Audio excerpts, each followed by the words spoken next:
अंतरिक्ष युग की शुरुआत से मानवता ने ब्रह्मांड, हमारी आकाश गंगा, सौर मंडल का बेहतर अध्ययन करने और बाहरी जीवन के प्रमाण खोजने के लिए कई नई तकनीकों का विकास किया है। इस छोटे से प्रकाश के छिद्र को देखें जो अंतरिक्ष में है। वह हम हैं, वह ग्रह पृथ्वी है। 25 अगस्त 2012 को अपने प्रक्षेपण के 35 साल बाद वॉयेजर 1 ने हमारे सौरमंडल को छोड़ दिया। बाहर जाते समय उसने 3.7 अरब मील दूर से पृथ्वी की एक फोटो खींची, इससे पहले कि उसने शक्ति बचाने के लिए अपने कैमरे बंद कर दिए। अब यह इंटरस्टेलर स्पेस में पहुंच गया है और 43 साल और 4 महीने के बाद भी यान डीप स्पेस नेटवर्क का उपयोग करके संचार करता है। लेकिन वॉयेजर 1 ने पाया कि इंटरस्टेलर स्पेस हमारी सोच से कहीं अधिक विचित्र है। हमने क्या खोजा और यह इतना महत्वपूर्ण क्यों है? सन 1964 की गर्मियों में नासा ने नासा जेट प्रोपल्शन प्रयोगशाला में सौर मंडल के बाहरी ग्रहों का अध्ययन करने के तरीके विकसित किए। इंजीनियर गैरी फ्लैंड्रो ने भविष्यवाणी की थी कि 1970 के दशक के अंत तक बृहस्पति, शनि, यूरेनस और नेपच्यून ग्रहों का एक दुर्लभ संयोग होगा जो केवल प्रति 175 वर्षों में एक बार होता है। ग्रहों के एक सीध में होने से सिर्फ एक ही मिशन से 4 ग्रहों पर यात्रा की जा सकती थी और यह मिशन हर ग्रह की गुरुत्व शक्ति की मदद से अपना मार्ग बदलकर आगे बढ़ता। इसे ग्रेविटेशनल स्लिंग शॉट कहते हैं, जिसमें एक यान ग्रह की ग्रेविटी का फायदा उठाकर अपना मार्ग बदलते हुए एक फ्री एनर्जी बूस्ट लेता है। उदाहरण के लिए सबसे दूर के ग्रह वरुण तक की उड़ान में केवल 12 साल लगेंगे बजाय 30 के। मैरिनर जुपिटर शनि परियोजना की शुरुआत 1972 में $360 मिलियन की लागत से हुई।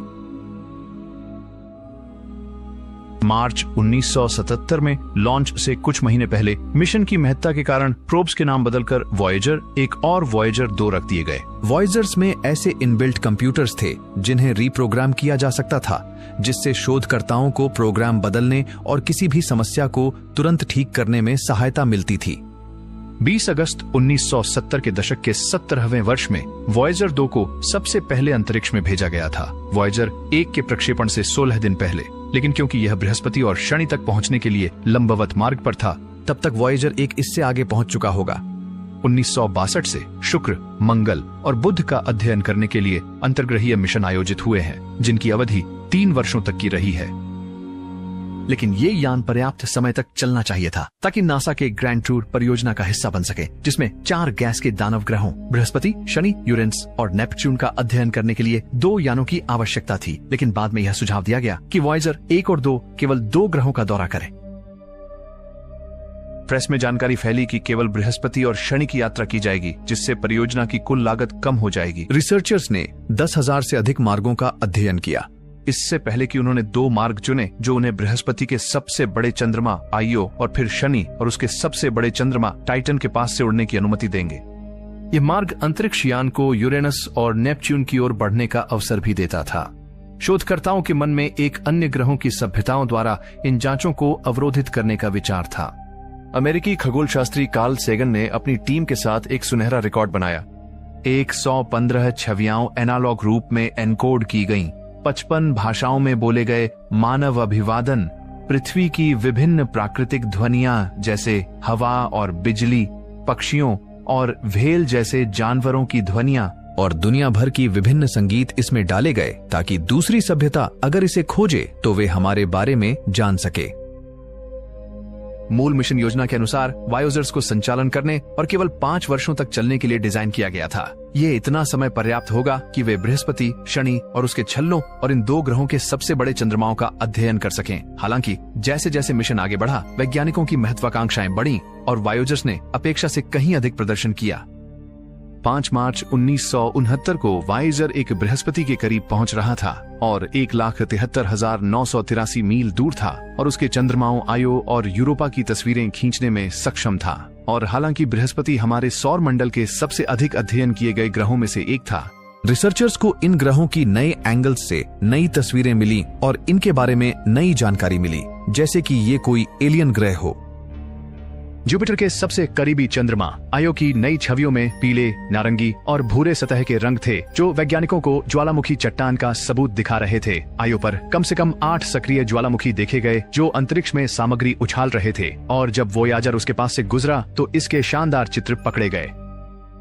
आयो सौर मंडल में सबसे अधिक ज्वालामुखीय सक्रिय पिंड निकला। लॉन्च के थोड़ा अधिक एक साल बाद वॉयेजर 1 नवंबर 1980 को शनि के निकट पहुंचा। उम्मीदें काफी हद तक पूरी हुईं और शोधकर्ता शनि के बारे में अपनी समझ और ज्ञान को विस्तार करने में सक्षम हुए। 3 नए चंद्रमा खोजे गए, प्रोमेथियस, पैंडोरा और एटलस। लेकिन सबसे बड़ी उपलब्धि शनि के सबसे बड़े चंद्रमा टाइटन के बारे में नई जानकारी प्राप्त करना था। यह सौर मंडल का एकमात्र चंद्रमा है जिसकी मोटी वायुमंडल है। इसी तरह यह खोजा गया कि शनि के वातावरण की ऊपरी परतें 7% हीलियम और बाकी हाइड्रोजन से बनी है। वॉयेजर 1 ने शनि के जी रिंग्स, जो बर्फ और धूल से बने डिस्क के आकार के मैदान हैं, की भी खोज की।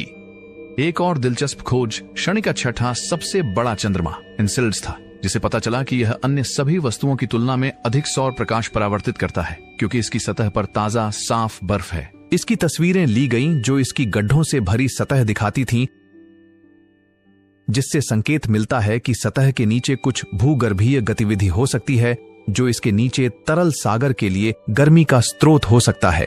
लेकिन वॉयेजर 2 अपनी कुछ खोजें करने वाला था।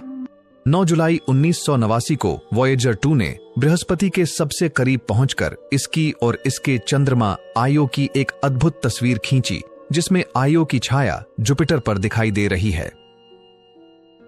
25 अगस्त 1981 को शनि पर सफलतापूर्वक पहुंचने के बाद यान ने गैस जायंट छल्लों और चंद्रमाओं की तस्वीरें ली।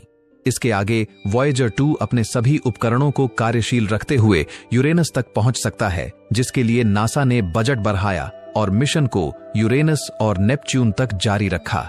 24 जनवरी 1986 को वॉयेजर 2 प्रोब 50,600 मील की दूरी से यूरेनस के बर्फीले बादलों के ऊपर से गुजरा और डेटा कैप्चर किया, जिससे 2 नए रिंग्स और 11 नए चंद्रमा का पता चला और यूरेनस की सतह का तापमान -214 डिग्री सेंटीग्रेड मिला। यूरेनस एक कोण पर घूमता है और इसका चुंबकीय क्षेत्र उस अक्ष और तल से विस्थापित है जिसमें अन्य सभी ग्रह पाए जाते हैं। डेटा से यह भी पता चला कि यूरेनस के दोनों ध्रुवों का तापमान एक समान है, हालांकि केवल एक ही सूर्य की रोशनी प्राप्त करता है। शोधकर्ताओं ने समझा कि ग्रह को विभिन्न तरीकों से तापमान फैलाना चाहिए। हाल ही में शोधकर्ता दशकों पुराने डेटा की समीक्षा कर रहे थे। वे प्रोब के 45 घंटे के कन्वर्जेंस का अध्ययन कर रहे थे जब उन्होंने इसकी चुंबकीय रिकॉर्डिंग में 60 सेकंड के झटके को देखा। यह पता चला वॉयेजर 2 एक प्लाज्मॉइड के अंदर से जा रहा था, यानी यूरेनस को एक विशाल चुंबकीय बुलबुला घेरे हुए था, जो उसके वायुमंडल को अंतरिक्ष में बहा रहा था। वास्तव में सभी ग्रह वायुमंडल को अंतरिक्ष में छोड़ते हैं और यहाँ तक कि पृथ्वी का वायुमंडल भी ऐसा ही करता है। लेकिन चिंता न करें, हमारे पास अरबों वर्षों तक वायुमंडल मौजूद रहेगा। जब वॉयेजर 2 नेपच्यून के पास पहुंचा तो शोधकर्ताओं को नहीं लगा था कि वे अंधकार के अलावा कुछ देखेंगे। नासा की टीमों ने कैनबरा, ऑस्ट्रेलिया में डीप स्पेस स्टेशन के रेडियो एंटीना का आकार बढ़ा दिया ताकि नेपच्यून से प्रोब द्वारा भेजे जा रहे बेहद कमजोर रेडियो संकेतों को पकड़ा जा सके। 25 अगस्त 1989 को वॉयेजर 2 सौर मंडल के 8वें ग्रह से 30,000 मील की दूरी पर था। पृथ्वी से लगभग 30 गुना दूरी पर होने से नेपच्यून को पृथ्वी के मुकाबले मात्र 0.01 गुना सूर्य का प्रकाश मिलता है। लगभग पूरी तरह से अंधेरे में वॉयेजर 2 ने रहस्यमय तस्वीरें लेना शुरू किया। उन्होंने नीले ग्रह की संरचना का खुलासा किया, जिसमें मीथेन की मौजूदगी, 6 नए चंद्रमा और 4 छल्ले दिखाए। शनि और अरुण ग्रह की तरह वलय और नेपच्यून के 4 चंद्रमा ने एक जटिल पारस्परिक प्रणाली बनाई। जांच ने एक अजीब, पहले नहीं देखे गए स्थान पर नेपच्यून पर 500 मील प्रति घंटे की रफ्तार से चलने वाली हवाओं की भी खोज की, जिसे ग्रेट डार्क स्पॉट कहा जाता है, जो पृथ्वी के आकार का एक विशाल घूर्णन तूफान है। वास्तव में दोनों ग्रह यूरेनस और नेपच्यून शक्तिशाली हवाओं के लिए जाने जाते हैं, जो पृथ्वी की तुलना में 10 से 15 गुना अधिक सुपरसोनिक गति तक पहुंच सकती हैं। यूरेनस और नेपच्यून को मूल रूप से गैस दानव समझा जाता था, लेकिन 1990 के दशक में यह खोज की गई कि वे भारी पदार्थों से बने हैं और इन्हें बर्फ के दानवों की एक विशिष्ट श्रेणी का ग्रह माना गया। ट्राइटन भी कम प्रभावशाली नहीं था। नेपच्यून का यह चंद्रमा ग्रह के उत्तर में स्थित है। ये सभी प्राकृतिक पिंडों में सबसे ठंडा है, जिसका तापमान जमा देने वाला -391 डिग्री फ़ारेनहाइट है। वॉयेजर 2 लगभग 25,000 मील की दूरी पर ग्रह के करीब पहुंचने में सक्षम था और उसने सक्रिय गीजर की खोज की जो अंतरिक्ष में नाइट्रोजन फेंकते थे। ट्राइटन अंतिम वस्तु थी जिसे अंतरिक्ष यान सौर मंडल में मिलने वाला था। उसके बाद वह महान अज्ञात की ओर बढ़ गया। वॉयेजर्स की यात्रा आगे जारी रहेगी। वॉयेजर्स के अंतर्ग्रहीय मिशन पूरे हो चुके हैं, जिसने खगोलविदों को बहुत सारी नई जानकारी और हमारे सौरमंडल की बेहतर समझ प्रदान की है। इन 2 प्रोब्स ने मिलकर खगोल विज्ञान में बड़े प्रगति किए। अंतरिक्ष में मानव निर्मित दूरस्थ वस्तुएं, और वॉयेजर 2 पहला था जिसने 4 बाहरी ग्रहों बृहस्पति, शनि, अरुण और वरुण का अध्ययन किया और नवंबर 2018 में इंटरस्टेलर अंतरिक्ष में प्रवेश किया। लेकिन जब वॉयेजर 1 इंटरस्टेलर स्पेस में गया, उस समय प्लाज्मा के तापमान को मापने वाला उपकरण बंद हो चुका था। लेकिन वॉयेजर 2 के पास अब भी काम करने वाला उपकरण था। हमारा सूर्य केवल प्रकाश और गर्मी प्रदान करने के अलावा और भी बहुत कुछ करता है। पूरा सौर मंडल अंतरिक्ष में यात्रा कर रहा है और एक बुलबुले से घिरा हुआ है जिसे हेलियोस्फीयर कहते हैं। ये बुलबुला लगातार सूर्य से आने वाले प्लाज्मा द्वारा फुलाया जाता है और इसे सौर पवन के रूप में जाना जाता है। ये सूर्य के अग्रभाग से 11 अरब मील तक फैला हुआ है, जो सभी 8 ग्रहों और उससे आगे को घेरे हुए हैं। और यह अच्छी बात है क्योंकि हेलियोस्फीयर के बाहर इंटरस्टेलर स्पेस में विकिरण स्तर और कॉस्मिक किरणें बुलबुले के अंदर की तुलना में कहीं अधिक हैं। सूर्य की सौर हवाएं पूरे सौर मंडल की रक्षा कर रही हैं क्योंकि यह अंतरिक्ष में उड़ रही है। हेलियोस्फीयर प्लूटो के क्षेत्र से काफी आगे तक फैला हुआ है, जब तक यह टर्मिनेशन शॉक तक नहीं पहुंचता, जहां इसकी गति अचानक धीमी हो जाती है क्योंकि बाहरी अंतरतारकीय माध्यम का दबाव होता है। वॉयेजर 2 ने खोजा कि इंटरस्टेलर माध्यम कम से कम 54,000 डिग्री फ़ारेनहाइट था, लेकिन प्लाज्मा इतना पतला और फैला हुआ है कि वॉयेजर 2 के आसपास का तापमान अत्यंत ठंडा रहा। वॉयेजर्स ने इंटरस्टेलर अंतरिक्ष में सौर मंडल के बाहरी क्षेत्रों का अध्ययन करने के लिए पूरक मिशन शुरू किए हैं। ये दोनों जांच उपकरण अभी भी अंतरिक्ष में तेजी से आगे बढ़ रहे हैं और कभी भी सौर मंडल में वापस नहीं आएंगे और उनके आगे केवल अनंत अंतरिक्ष है। नासा की वेबसाइट पर वॉयेजर्स की वास्तविक समय में स्थिति दिखाई जाती है।